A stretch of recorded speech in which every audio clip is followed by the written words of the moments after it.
سمع حضرة الخليفة الأول بالمسيح الموعود عليه الصلاة والسلام بسبب ما قام به حضرة المسيح الموعود من دفاع عظيم عن الإسلام في ذلك الوقت مقابل هجمات المتنصرين وغيرهم من الأديان في الهند كالهندوس وغيرهم.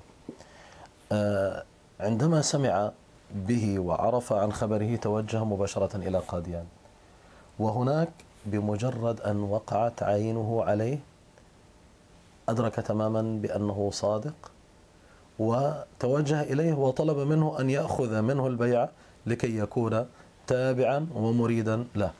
لكن المسيح الموعود عليه الصلاة والسلام قال بأن الله تبارك وتعالى لم يأمره في ذلك الوقت بأخذ البيعة، فقبل حضرته، ولكنه اشترط على حضرة الإمام المهدي والمسيح الموعود عليه الصلاة والسلام أن يكون أول من يأخذ منه البيعة عندما يؤمر من الله تبارك وتعالى بذلك. After his first meeting with Hazrat Mirza Ghulam Ahmad, he kept in constant touch with him by correspondence and meetings from time to time. On one occasion when he fell ill, Hazrat Mirza Ghulam Ahmad went to Jammu to inquire after his health. In March 1889, he was the first one to make the covenant of allegiance at the hands of Hazrat Mirza Ghulam Ahmad, as he had wished. But at that time, Hadhrat Masih Maud did not make any claim of being the Messiah or Mahdi. That was disclosed to him later on. And when he made this claim, and Hadhrat Maulana Nur-ud-Din Sahib was also informed about that, at that time his reaction was exemplary, marvelous, extremely inspiring. He immediately agreed to this one, and he said, I fully agree wholeheartedly to this claim and I accept it. Maulana Nur-ud-Din's first marriage took place in Beira in 1871, when he was 30 years of age. He was married to Fatima Bibi Sahiba, who was the daughter of Mufti Sheikh Muharram Qureshi Sahib. She passed away in 1905. हज़रत खलीफतुल मसीह अव्वल की पहली औलाद में से जो है सिर्फ और लड़कियां थीं, 2 लड़कियां थीं, अमामा और हफ्सा, और आपकी नरीन औलाद कोई नहीं थी। तो हज़रत मसीह मौद की बड़ी ख्वाहिश थी कि आपकी दूसरी शादी की जाए जिससे नरीन औलाद भी हो, और उसके लिए आपने बहुत तगदो की, हज़रत खलीफतुल मसीह अव्वल को इस बात पर राज़ी किया कि वो दूसरी शादी करें। तो ये जो दूसरी बेगम थी, इनका नाम सुगरा बेगम था, और ये सूफ़ी अहमद जान साहब की बेटी थी। और इनसे फिर हज़रत खलीफतुल मसीह अव्वल की औलाद में 5 औलादें हुई, जिनमें 1 बेटी और 4 बेटे थे। बेटी का नाम अमतुलही था, बेटों में एक अब्दुलसलाम उमर थे। और आपकी शादी, सैयद अमतुलही की शादी, हज़रत खलीफतुल मसीह अव्वल की वफ़ात के बाद हज़रत मसीह मौऊद अलैहिस्सलाम के सबसे बड़े साहिबजादे हज़रत मिर्ज़ा बशीरुद्दीन महमूद अहमद के साथ हुई, जो कि खलीफा सानी थे। The first annual convention of the Ahmadiyya community was scheduled to be held in late December 1891. The promised Messiah invited Maulana Nur-ud-Din to Qadian to participate.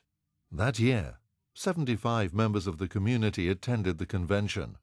Maulana Nur-ud-Din had the unique distinction of taking part in all the annual conventions that were held in the lifetime of the promised Messiah.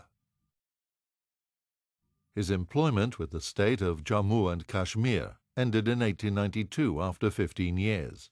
The reason for termination of this employment was his devotion to Islam. He left Jammu and returned to his home in Beira, where he started the construction of a large building with the design of establishing himself in Beira as a physician. While the construction was in progress, he had to go to Lahore to procure certain building materials and fittings. Having completed his errand in Lahore, he thought that this was a good opportunity of going to Qadian for another meeting with the promised Messiah, so he proceeded to Qadian, intending to return to Lahore the same day. So now something very interesting happened. When he was there and he met the promised Messiah ﷺ for the first time, so he remarked that, well, Maulvi Sahib, I am very happy that you are here, and I hope that you are going to stay here for some time. So that meant that Hadhrat Maulana Nur-ud-Din Sahib was to stay there And he happily said, yes, I'm going to stay. So he stayed, but he still thought that maybe it's only for a couple of days, or maybe after a week I will be allowed to go back. Later on, a couple of days later, Hadhrat Masih told him that why does he not ask his wife to come down from Behra so that he should come and join him, so that she should serve him. So he wrote to her and she came over to Qadian. Now during this time he never thought of telling Hadhrat Masih that Hazur, I came only to pay a visit only for a couple of hours, and I have left some construction material in Lahore which has to be shifted to Behra for the construction of my clinic. He never mentioned it. He did not give the slightest indication that he had come only for a couple of hours. Anyway, he stayed, and a couple of days later, Hadhrat Masih said, Maulana Sahib, you have a very good library of your own in Behra. Why don't you send it for here? So he wrote to somebody, and the library was shifted to Qadian. अब वहाँ कादियान में एक तरह की रिहाइश हो गई, बेगम भी आ गई, कुतुबखाना भी आ गया, किताबें भी सारी आ गई। तो एक दिन हज़रत मसीह मौऊद अलैहिस्सलाम ने फरमाया कि हकीम साहब, अब आप भेरे का ख्याल दिल से निकाल दें।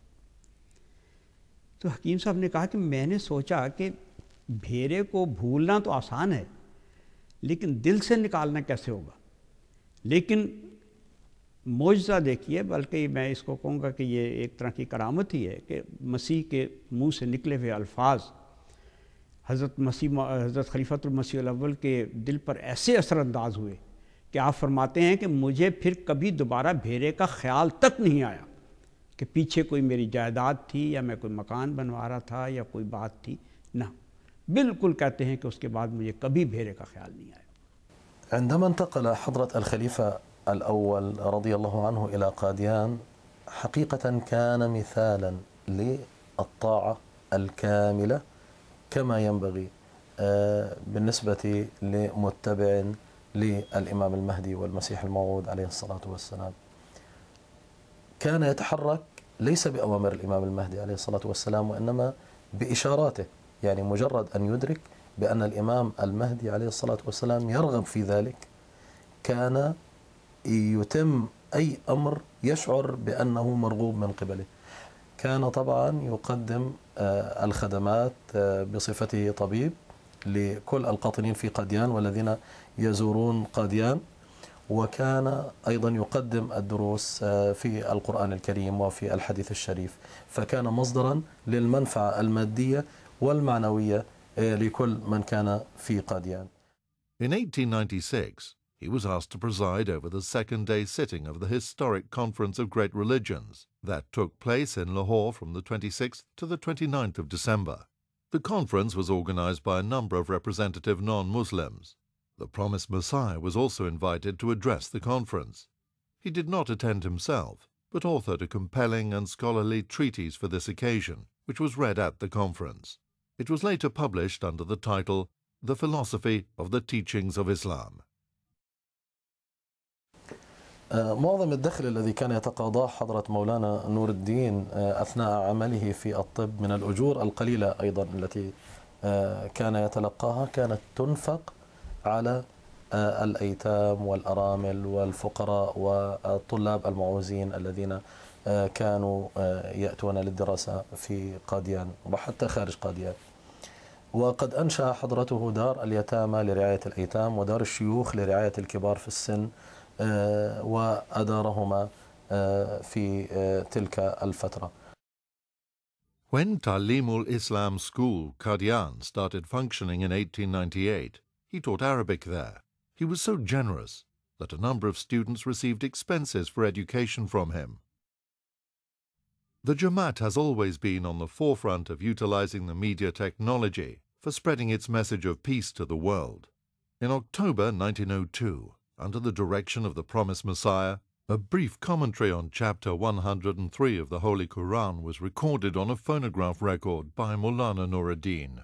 From this rather humble beginning, 90 years later in 1992, it grew to become MTA International, the community's own satellite channel.